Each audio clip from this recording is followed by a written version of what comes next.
नमस्कार, मैं प्रणव सरकार, international human rights commission national joint secretary.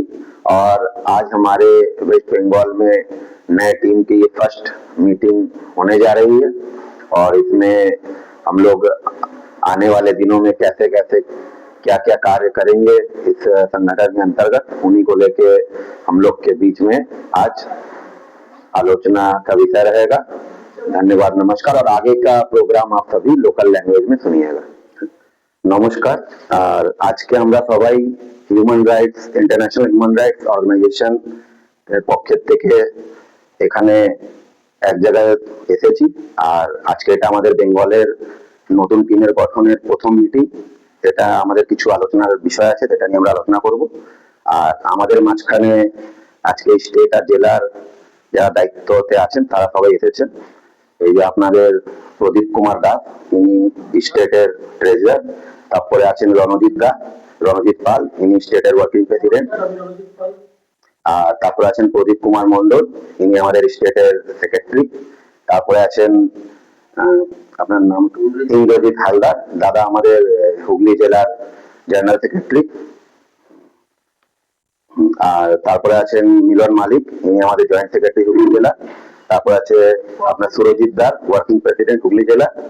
আর এইবার আমাদের এই যে যিনি ক্যামেরা চালাচ্ছিলেন ইনি তুষার মজুমদার, ইনি আমাদের ইউথ সেলের স্টেটের একটা দায়িত্ব, প্লাস আমাদের মিডিয়া শাখা যিনি দেখেন। ইন্টারন্যাশনাল হিউম্যান রাইটস, ঠিক আছে। তো আমরা যেটাকে করছি আন্তঃরাষ্ট্রীয় মানবাধিকার সংগঠন।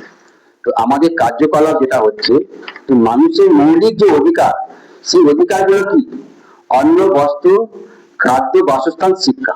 এই যে কতগুলো মৌলিক যে অধিকার, কোনো ব্যক্তি বা কোনো কেউ কেড়ে মানুষের থেকে ছিনিয়ে নিয়ে চলে যায়। তো আমরা চেষ্টা করবো যে মানবাধিকার লঙ্ঘন যেখান থেকে আমরা আজকে সহপাঠী যারা আছেন আমাদের সঙ্গে বা সহযোগিতা যারা আছেন, তো আমরা এই কার্যটাকে নিয়ে কতটা কি করতে পারবো সেটা একটু আলোচনা করবো নিজেদের মধ্যে। নমস্কার, আমি রণজিৎ পাল। আমি ইন্টারন্যাশনাল হিউম্যান রাইট কমিশনের একজন সদস্য। আজ আমরা নতুন বছরে পা দিয়েছি 2026। আজ 12 মাসের প্রথম জানুয়ারি মাস। আজ আমরা যেটা জানবো যে হিউম্যান রাইটস যে কথাটার অর্থ, যে মানব অধিকার। আমরা যেদিনকে জন্মেছি সেদিন থেকে আমাদের অধিকার নিয়ে জন্মেছি, কিন্তু সেই সমস্ত অধিকার সম্বন্ধে আমাদের কোনো ধ্যান ধারণা না থাকাতে আমরা আজকে অজ্ঞ হয়ে ঘুরে বেড়াচ্ছি। আমরা যেটা আজকে বিশেষভাবে জানবো এবং আলোচনার মাধ্যমে, যে আমাদের সমাজে দায় দায়িত্ব কি এবং নিজেকে কি করে ভালো রাখবো, এই জগৎকে কি করে ভালো রাখবো, আগামী প্রজন্মকে আমরা কি শিক্ষা দিতে পারবো বা তাদের জন্য কি রেখে যাব এবং তাদের কি করণীয়, সেগুলো আজকে আমরা শিখবো এবং আগামী প্রজন্মকে আমরা সেগুলো শেখাবো। যে মানবাধিকার কাকে বলে, মানবাধিকারের অধিকার সম্বন্ধে অবগত করা মানুষকে, মানুষের পাশে থাকা, মানুষকে শেখানো। আর যে ভয়ভীতির মধ্যে মানুষ যেভাবে আজকে দিন যাপন করে, সেই অধিকার থেকে তারা যাতে জানতে পারে যে আমার সমাজে করণীয় কি, আমি কিভাবে চলবো এবং সমাজকে কিভাবে সুরক্ষিত রাখবো। আর সেই সম্বন্ধে আজকে আমাদের সকলের আলোচনা। নমস্কার, সকলকে ধন্যবাদ জানিয়ে আমি আমার ছোট্ট বক্তব্য শেষ করলাম। মিটিংটাকে স্টার্ট করছি। আর আজকে মিটিং এর দুটো মূল বিষয়।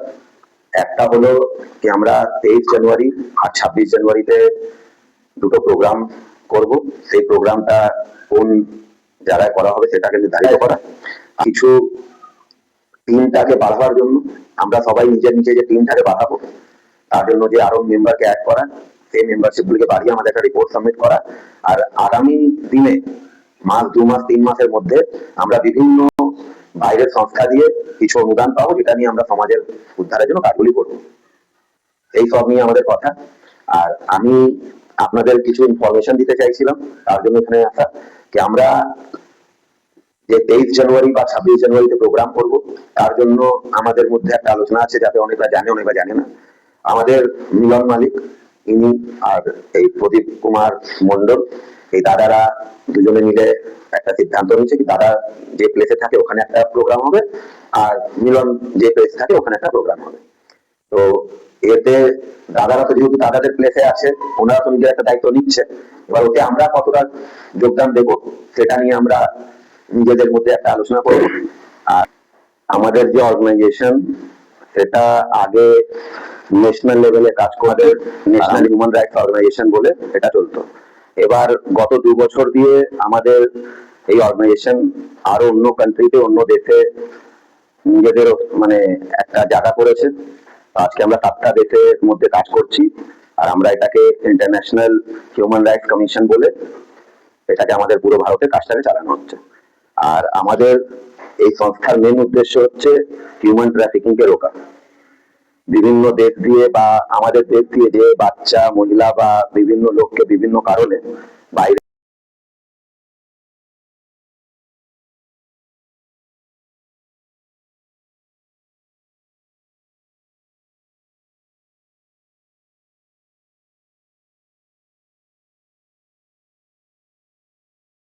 স্যার, যে এই যে হিউম্যান রাইটস কমিশনটা, এই কমিশনে যারা আজকে আমরা এখানে উপস্থিত হয়েছি সবাই এক একটা ভালো ভালো পদে রয়েছেন, কিন্তু পদে থাকলে যে হবে না, সেই পদটাকে অবলম্বন করে যে আমরা নিজেদের দায়িত্ব, যেটা আমি বলছি না যে সবাই তার মতো করে সময় বার করে, যে এর মধ্যে যে 100% এফোর্ট সবাই এখন পরিবারের তরফ থেকে এখন যেভাবে সমাজ চলছে তাতে করে সবাই 100% এফোর্ট দেওয়া সম্ভবপর নয়। তার মধ্যে থেকে যদি আমরা কিঞ্চিৎ সময় বার করে যদি এই সংস্থাকে যদি আমরা এগিয়ে নিয়ে যাওয়ার যদি দায়ভার বা অঙ্গীকারবদ্ধ হই, তাহলে আমার মনে হয় আমরা সমাজকে একটা নতুন বার্তা দিতে পারবো। হয়তো সেই জায়গাটা হয়তো অনেকটা সংঘর্ষপূর্ণ এবং অনেকটা দায়িত্ববানের কাজ হবে, কিন্তু আমি চাইছি যে আজকে আমরা সবাই একসঙ্গে প্রতিজ্ঞাবদ্ধ হব। আজ একটা শুভ দিন, ভালো দিন। এখন আমাদের স্বামী বিবেকানন্দের একটা সমস্ত তার তিরোধানের কার্যকলাপ চলছে সারা ভারতবর্ষ না সারা পৃথিবীতে। তাকে নিয়ে আজকে সারা মানুষ ইউথের একটা স্বপ্ন, তিনি দেখিয়ে দিয়েছিলেন বিশ্ববাসীকে কিভাবে জগৎ তৈরি করা যায় এবং জগতের মানুষকে কিভাবে আপন করা যায়। আমরা যেদিনকে জন্মেছি সেদিন থেকে আমরা জানতাম না আমাদের অধিকার সম্পর্কে। আর পশু পাখি গাছপালা সবাই ঈশ্বরের দেওয়া দানে জন্মেছে, কিন্তু তাদের জন্য কিন্তু এই জিনিসটা নয়। আমরা আজকে মানুষ, আমরা আমাদের যে সমস্ত মূল্যবান কাজগুলো ভুলে যাচ্ছি, সেটা পারিপার্শ্বিক চাপে হোক, সমাজের চাপে হোক এবং পরিবারের চাপে হোক। তা আজকে আমরা চাইছি যে এই সংস্থাটাকে যদি সত্যি সত্যি এগিয়ে নিয়ে যেতে হয় তাহলে প্রতিজ্ঞাবদ্ধ হতে হবে। তাহলে আমি তার দায়ভার নিচ্ছি। আমি আমার তরফ থেকে যেভাবে এই প্রতিষ্ঠান থেকে আমরা ছোটখাটো বিষয় না ভেবে যদি একটা বড় জায়গায় পৌঁছাবার স্বপ্ন দেখি, তাহলে আজকে এখানে আজকে আমরা কজন আছি? মাত্র 7 জন, ওকে নিয়ে 8 জন।